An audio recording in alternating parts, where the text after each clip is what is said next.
Mayuri foundation ಮುಲ್ಕಿದರ ವತಿಯಿಂದ ಸಾಮ್ರಾಟ್ ಅಶೋಕ್ ಜನ್ಮದಿನೋತ್ಸವ ಕಾರ್ಯಕ್ರಮ ಬಪ್ಪನಾಡು ಶ್ರೀ ದುರ್ಗಾ ಪರಮೇಶ್ವರಿ ದೇವಸ್ಥಾನದ ವಠಾರದಲ್ಲಿ ನಡೆಯಿತು.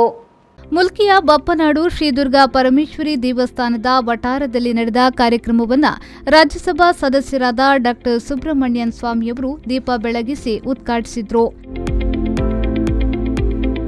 ಬಳಿಕ ಚಕ್ರವರ್ತಿ ಅಶೋಕನ ಭಾವಚಿತ್ರಕ್ಕೆ ಪುಷ್ಪ ನಮನವನ್ನ ಸಲ್ಲಿಸಿ ಮಾತನಾಡಿ, ಅಶೋಕ ದೇಶ ಕಂಡ ಪರಾಕ್ರಮೆ.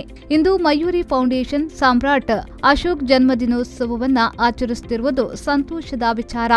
ಮುಂದಿನ ದಿನಗಳಲ್ಲಿ ಸರ್ಕಾರ ಕೂಡ ಅಶೋಕ ಚಕ್ರವರ್ತಿಯ ಜನ್ಮದಿನವನ್ನು ಆಚರಿಸಬೇಕು ಮತ್ತು ಅವನ ತತ್ವ ಆದರ್ಶಗಳನ್ನು ಜನರು ಅರಿತುಕೊಂಡು ಮುನ್ನಡೆಯಬೇಕು ಎಂದು ಹೇಳಿದರು.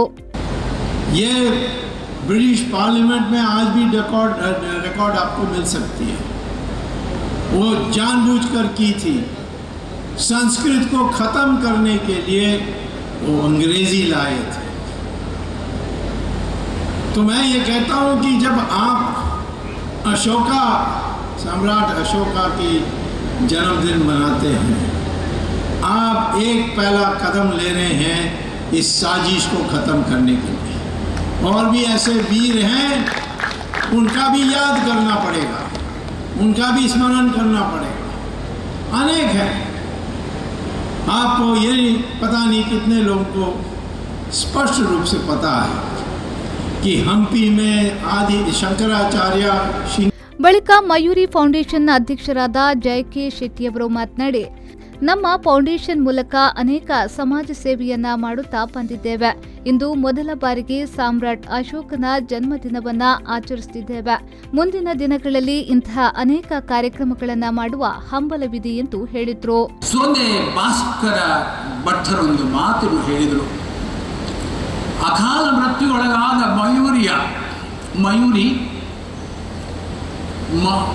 ಮಯೂರಿ ಫೌಂಡೇಶನ್ ಎನ್ನುವಂಥ ಕಮಲ ಅರಳಿಕೆ ಕಾರಣವಾಯಿತು ಎಂದು. ಹೌದು, ಅದೇ ಕಾರಣ. ದುಃಖವನ್ನು ದೂರ ಮಾಡಿ ಸಂತೋಷವನ್ನು ತಂದುಕೊಳ್ಳುವ ಸದುದ್ದೇಶದಿಂದ ಮಯೂರಿ ಫೌಂಡೇಶನ್ ಎಂಬ ಒಂದು ಸಂಘಟನೆಯಿಂದ ಸರಕಾರೇತರ ಸೇವಾ ಸಂಸ್ಥೆಯನ್ನು ನಾವು ಮುಲ್ಕಿಯಲ್ಲಿ ಹಮ್ಮಿಕೊಂಡೆವು. ಆ ದಿನ ಬಹಳ ಗಣ್ಯರು ಬಂದು ಹರಸಿದ್ದರು. ಅದು ಏನು ಮಾಡುತ್ತದೆ ಅಂತ ಹೇಳಿದರೆ, ನಾನು ಏನು ಮಾಡುತ್ತೇನೆ ಅಂತ ನಾನು ಹೇಳುವುದಿಲ್ಲ. ಹೇಳಿ ನನ್ನ ಸೇವೆಯನ್ನು, ಅದ ಭಗವಂತನ ಪೂಜೆಯನ್ನು ನಾನು ಸಣ್ಣದು ಮಾಡೋದಿಲ್ಲ. ಬೇರೆ ಬೇರೆ ಕ್ಷೇತ್ರದಲ್ಲಿ, ಸಾಮಾಜಿಕ ಕ್ಷೇತ್ರದಲ್ಲಿ, ಶಿಕ್ಷಣ ಕ್ಷೇತ್ರದಲ್ಲಿ, ಆಧ್ಯಾತ್ಮಿಕ ಕ್ಷೇತ್ರದಲ್ಲಿ, ಈ ವಠಾರದಲ್ಲಿ ತನ್ನ ಛಾಪನ್ನು ಒತ್ತಿದೆ. ಮಯೂರಿ ನಮ್ಮ ಮನೆಯ ಮಗಳಲ್ಲ, ಎಲ್ಲರ ಮನದಲ್ಲಿ ನೆಲೆಯಾಗಿದ್ದಾಳೆ. ಇದು ನಮಗೆ ಸಂತೋಷ.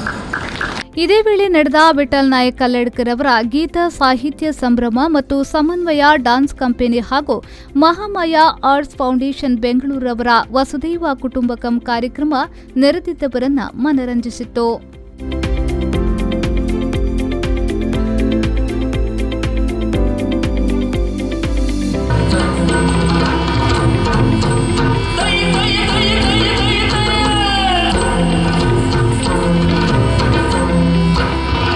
ಈ ಸಂದರ್ಭದಲ್ಲಿ ಮೂಡಬಿದ್ರೆ ವಿಧಾನಸಭಾ ಕ್ಷೇತ್ರದ ಶಾಸಕರಾದ ಉಮಾನಾಥ್ ಕೋಟ್ಯಾನ್, ಉದ್ಯಮಿಗಳಾದ Sudhir V Shetty, Jayaram N Shetty, K Sadashiva Shetty, Kushal Hegde, Jayashree Krishna, ಪರಿಸರ ಪ್ರೇಮಿ ಸಮಿತಿಯ ಸ್ಥಾಪಕ ತೋನ್ಸೆ ಜಯಕೃಷ್ಣ ಶೆಟ್ಟಿ, ಸಿಎಸ್ ಸದಾಶಿವ ಶೆಟ್ಟಿ, ಮುಲ್ಕಿ ಸೀಮೆಯ ಅರಸರಾದ ದುಗ್ಗಣ್ಣ ಸಾವಂತರು, ಬಪ್ಪನಾಡು ಶ್ರೀ ದುರ್ಗಾ ಪರಮೇಶ್ವರಿ ದೇವಸ್ಥಾನದ ಟ್ರಸ್ಟಿ ಮನೋಹರ್ ಶೆಟ್ಟಿ, ಧರ್ಮದರ್ಶಿ ಹರಿಕೃಷ್ಣ ಪುನರೂರು ಸೇರಿದಂತೆ ಮಯೂರಿ ಫೌಂಡೇಶನ್ನ ಸರ್ವ ಸದಸ್ಯರು ಉಪಸ್ಥಿತರಿದ್ದರು. ಪವನ್ ಕಾಚಮಡ್ಕ, ವಿ4 ನ್ಯೂಸ್, ಮಂಗಳೂರು.